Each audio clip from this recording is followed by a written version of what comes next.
बिस्मिल्लाहिर्रहमानिर्रहीम। अस्सलाम वालेकुम बच्चों, welcome to my YouTube channel physics times. आपने पिछली वीडियोस में बहुत कुछ सीखा माशाल्लाह, आपके कमेंट्स हम तक पहुंचते रहते हैं। और बच्चों अब हम उसी सिलसिले को कंटिन्यू करेंगे। 10th चैप्टर की हमने कंपाउंड माइक्रोस्कोप तक पहली वीडियो बना दी थी। आज हमें सिर्फ 3 आर्टिकल पे बात करनी है, और पहला है आपका टेलीस्कोप, दूसरा स्पेक्ट्रोमीटर और तीसरा स्पीड ऑफ लाइट। और फिर वो फाइबर जब स्टार्ट करेंगे तो फिर मैं चाह रहा हूं कि उसको सारे को एक ही टाइम पे हम पूरा फाइबर ही डिस्कस कर लें थर्ड वीडियो के अंदर। चैप्टर 10 की जो थर्ड वीडियो हम बनाएंगे उसमें इंशाल्लाह फाइबर पूरा होगा। तो बेटा शुरू करते हैं पहले क्वेश्चन से। हम टेलीस्कोप से लाएंगे फर्स्ट क्वेश्चन। बताइए इन दोनों का रिलेशन बताने के लिए बीच में हम क्या डालें, इक्वल या ग्रेटर का साइन या लेस का साइन, या ग्रेटर देन और इक्वल, ग्रेटर देन और इक्वल टू, लेस देन और इक्वल टू, व्हाटएवर। बहुत सारे ऑप्शंस हैं, इसको सोचना आपने। इसका तरीका आपको कंपाउंड माइक्रोस्कोप में बताया गया था कि उसका स्पेसिमेन करीब था तो ऑब्जेक्टिव का फोकल लेंथ स्मॉल था। इसका जो ऑब्जेक्ट है वो ऑब्जेक्टिव लेंथ से बहुत दूर है, तो यहीं से याद रख लें कि ऑब्जेक्टिव का फोकल लेंथ ज्यादा होगा। सो objective focal length is larger than focal length of the eyepiece. Question number 2, अगर बच्चों हम ये पूछें कि आप ये बताएं कि टेलीस्कोप को अगर हम बहुत इनलार्ज लेवल पे देखना चाहते हैं और बहुत लेटेस्ट फॉर्म में देखना चाहते हैं और बहुत बेहतर रिजल्ट्स लाना चाहते हैं, तो आप उसमें लेंसेज इस्तेमाल करेंगे या मिरर्स इस्तेमाल करेंगे? यकीनन मेरा भी दिल कर रहा है कि हम लेंसेज की बात करें, चूंकि लेंस से पूरा चैप्टर भरा हुआ है। लेकिन जो बड़ी बड़ी टेलीस्कोप्स होती हैं उसमें लेंसेज की बजाय मिरर्स का इस्तेमाल होता है। इसी वजह से वो 2 कैटेगरीज बन जाती हैं टेलीस्कोप की। फर्स्ट रिफ्रैक्टिंग जो हम पढ़ते हैं, एंड सेकंड रिफ्लेक्टिंग जिसमें मिरर्स का इस्तेमाल होता है। और जाहिर बात है वही बड़ी टेलीस्कोप्स हैं। हम जाहिर है हम छोटे, तो आप भी छोटे, तो छोटी टेलीस्कोप्स हम पढ़ते हैं। क्वेश्चन नंबर 3, अगर एफ नॉट का वैल्यू, थोड़ी मैथमेटिकल चीजें करते हैं, एफ नॉट का वैल्यू 10 cm हो और मैग्निफिकेशन 5 हो तो length of the telescope calculate करें। ये क्वेश्चन है। तो लेंथ ऑफ द टेलीस्कोप का पहले हमें सेंस होना चाहिए कि what is the length of telescope. Length of telescope is F naught plus F ई। हमारे पास यहां एफ ई नहीं है, तो एफ ई हम निकालेंगे मैग्निफिकेशन के फॉर्मूले से। मैग्निफिकेशन का फॉर्मूला है F naught over F E, and what is M? M is 5। What is F naught? 10 over Fe. Fe is equal to 10 divided by 5, 2 cm. Focal length of eyepiece 2 cm आ गई, तो अब हम यहां put कर देंगे 10 plus 2, it will become 12 cm. So length जो telescope की है वो 12 cm बनेगी। तो बच्चों ये वैल्यूज पे कंसंट्रेट मत करें, अब मेथड पे कंसंट्रेट करें कि टेलीस्कोप के क्वेश्चन सॉल्व करने के लिए आपको फर्स्ट ऑफ ऑल मैग्निफिकेशन का एक्सप्रेशन आना चाहिए, F not divided by F. Number 2, length of the scope का एक्सप्रेशन भी आपको आना चाहिए, एफ नॉट प्लस एफ ई। उसके बाद क्वेश्चन नंबर 4, इसी क्वेश्चन को फिर किसी और एंगल से हम देखते हैं। इसमें एक वैल्यू को हम खत्म, ये सेम क्वेश्चन करेंगे। अब अगर एफ नॉट आपके पास गिवन हो 10 cm, प्रैक्टिस ऐसे ही बेहतर रहती है सेम वैल्यूज पर। एफ नॉट आपके पास है 10 cm and length is given 12 cm, और वो कहता है कि एफ ई फाइंड करें। अब इस क्वेश्चन को छोड़ दें और इधर से सोचें कि कैसे फाइंड करेंगे। पहले नंबर पे आपके माइंड में जाना चाहिए कि लेंथ जो है वो एफ नॉट प्लस एफ ई के इक्वल है। तो एफ नॉट हम पुट करेंगे तो एफ ई ऑटोमेटिकली कैलकुलेट हो जाएगा विदाउट द मैग्निफिकेशन। अब एल की जगह आप लिखें F naught plus F E is equal to 12 cm, and F naught is 10 plus F E is equal to 12, and F E is equal to 12 minus 10 is equal to 2।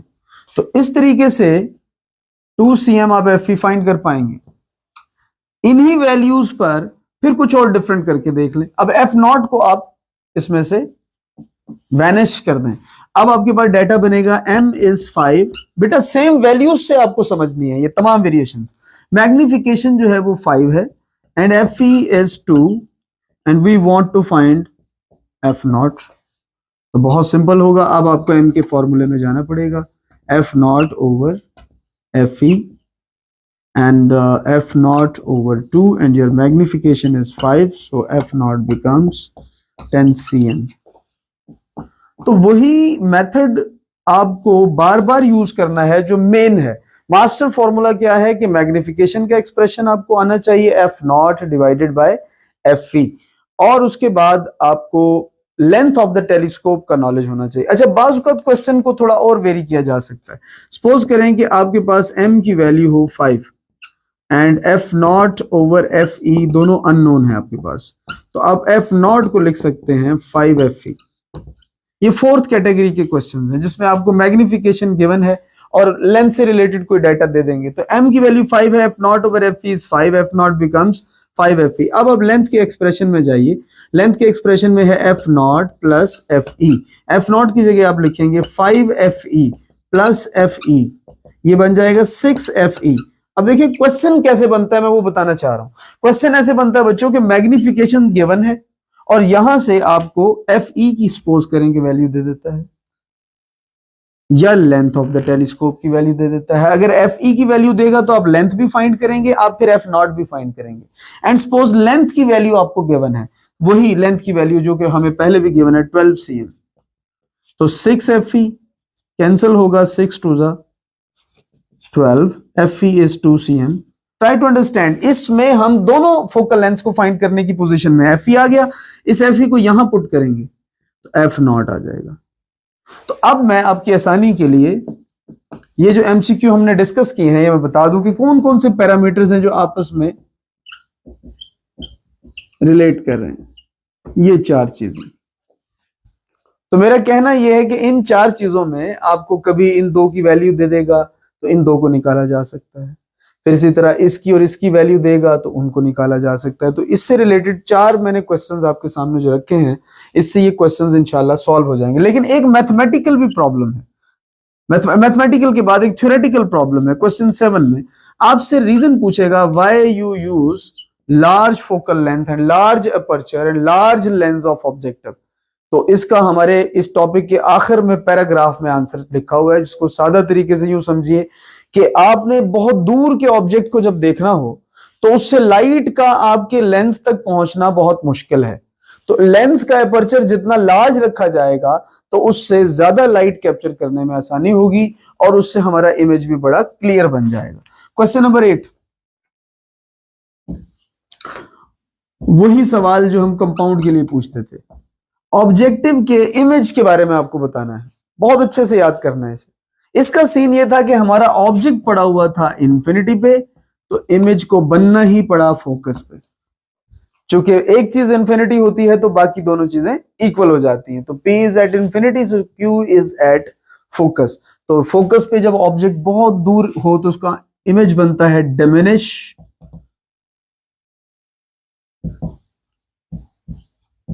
Real and inverted.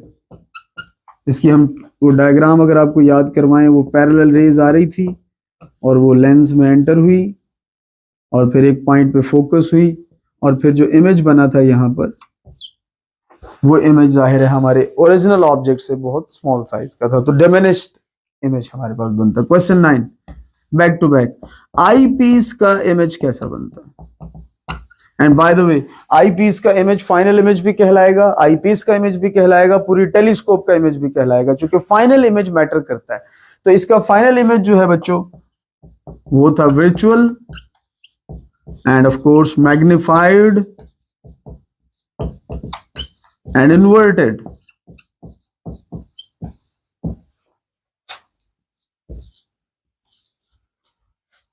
Question number 10, अब मैं आपसे पूछूंगा कि which lens of the telescope act as magnifying glass या act as simple microscope। तो आप guess करें, first lens है या सेकंड लेंस है? जी, आपको आईपीस लग रहा है, लेकिन आईपीस का केस है एट द फोकस का, और सिंपल माइक्रोस्कोप का केस क्या था? With in focus. तो इट मींस इसमें कोई भी लेंस ऐसा नहीं है जिसे सिंपल माइक्रोस्कोप का आप नाम दे सकें, लेकिन कंपाउंड माइक्रोस्कोप में आईपीस सिंपल माइक्रोस्कोप था। अच्छा, क्वेश्चन 11, आइडियली सोचिए, आइडियली आईपीस कैसा इमेज बनाएगा? तो इसका आंसर है कि आइडियली तो उसको कोई इमेज नहीं बनाना चाहिए, क्योंकि एट द फोकस में जो रेज हैं वो बिल्कुल पैरेलल जाएंगी। तो ideally no images found by that lens at the situation when object is placed at the focus, but practically image बनता है। तो इसीलिए हम उस इमेज की बात करते हैं। आगे चलते हैं बच्चों। उम्मीद है आपको बहुत बेहतर समझ आया होगा। अब इसकी प्रैक्टिस करनी है आपने डिफरेंट वैल्यूज ले लेकर, और इनको कैटेगरी के तौर पर लेना है कि फार्मूला को यूज कैसे करना है।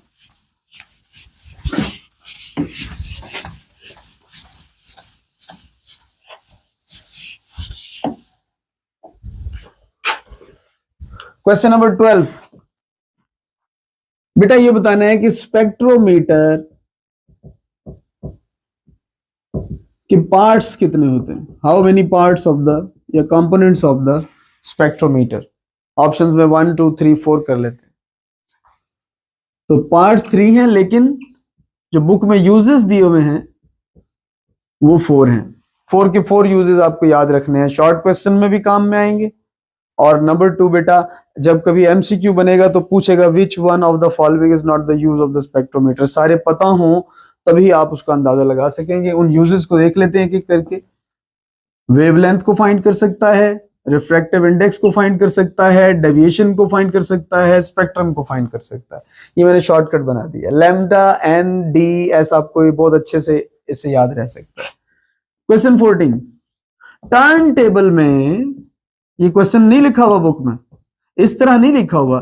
टर्न टेबल में, टर्न टेबल का पूरा सर्कुलर जो सरफेस है उसको कितने पार्ट्स में डिवाइड किया जाता है। अब आप सोचें जी। सर्कल को हम डिवाइड करते हैं 360 इक्वल पार्ट्स में, तो हर एंगल 1 डिग्री का बनता है।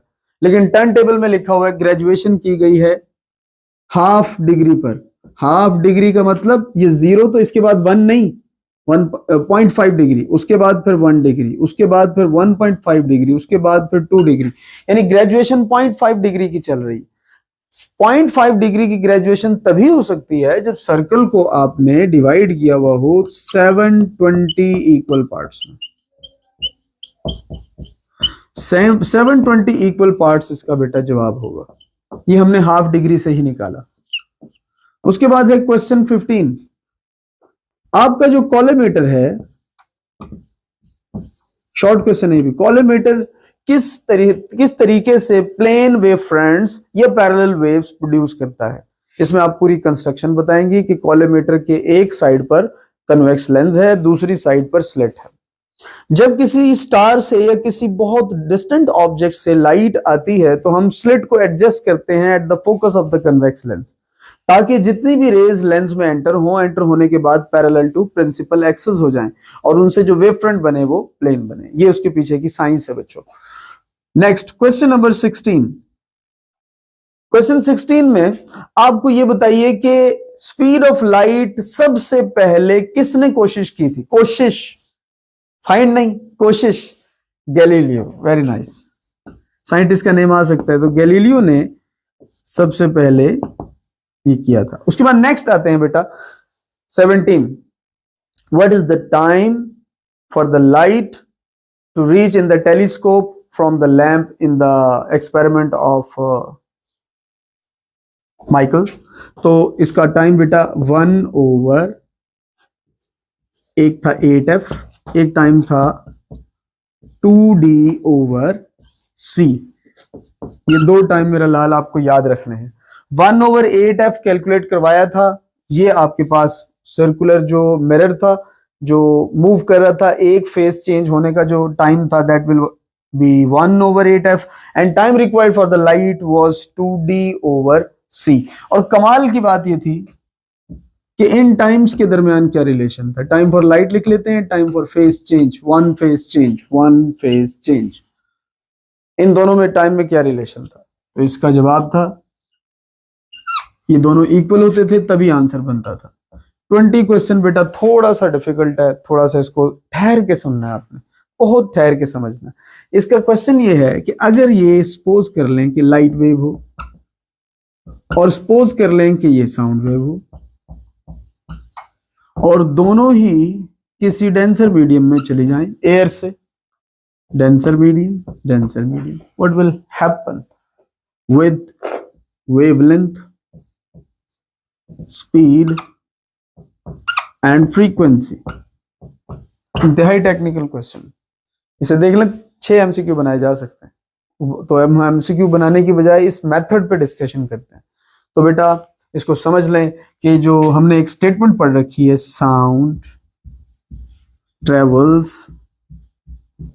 फास्टर इन सॉलिड्स, इससे एक लॉजिक क्लियर हो गया। मैं मैथमेटिकली जाने की बजाय आपको स्टेटमेंट से समझाना चाह रहा हूं। तो आपने ये साबित कर लिया था, उसके बाद ये हमने स्टेटमेंट दी कि sound travels faster in solids. इसका मतलब कि साउंड की वेव ऐसी है, मैकेनिकल वेव से इसका ताल्लुक है, ये मैकेनिकल वेव का प्रिंसिपल है। तो उसमें अब ये साउंड जब इसमें जाएगी तो ट्रेवल फास्टर मीन स्पीड बढ़ जाएगी। अब फ्रीक्वेंसी पे क्या असर होगा? कुछ भी असर नहीं होगा, फ्रीक्वेंसी कांस्टेंट रहेगी। फ्रीक्वेंसी पर असर डाल ही नहीं सकता कोई। जब एक दफा वेव प्रोड्यूस हो जाए उसके बाद उसकी फ्रीक्वेंसी आप बदल ही नहीं सकते, रियली अपेरेंटली बदल सकते हैं। तो सोर्स को चेंज करना पड़ता है फ्रीक्वेंसी को चेंज करने के लिए। तो फ्रीक्वेंसी तो कांस्टेंट है, स्पीड बढ़ गई। अब उस फार्मूले का क्या करें? v is equal to F lambda वाला फार्मूला। अब वो ये कहता है कि अगर f कांस्टेंट है तो v और लैम्डा तो प्रोपोर्शनल हो गए, और v और लैम्डा प्रोपोर्शनल होने का मतलब ये है कि अगर v बढ़ गया तो लैम्डा को भी बढ़ना पड़ेगा। इट मींस कि साउंड वेव जो है डेंसर मीडियम में जाकर फैल जाती है, बहुत इसका वेवलेंथ बढ़ जाता है।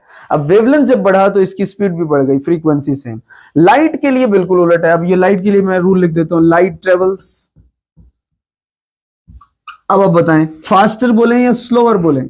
Slower in solids, of course transparent solids, दीवार में से तो लाइट पास होने से रही। तो अब जब वो डेंसर मीडियम में लाइट जा रही है तो वो स्लो हो रही है, इट मीन स्पीड डिक्रीज हुई और वेवलेंथ भी डिक्रीज हुआ, चूंकि फ्रीक्वेंसी तो चेंज होनी नहीं। तो लाइट की वेव अगर जाएगी तो यहां पर सादा तरीके से समझे तो छोटी हो जाएगी, इसका वेवलेंथ डिक्रीज कर जाएगा।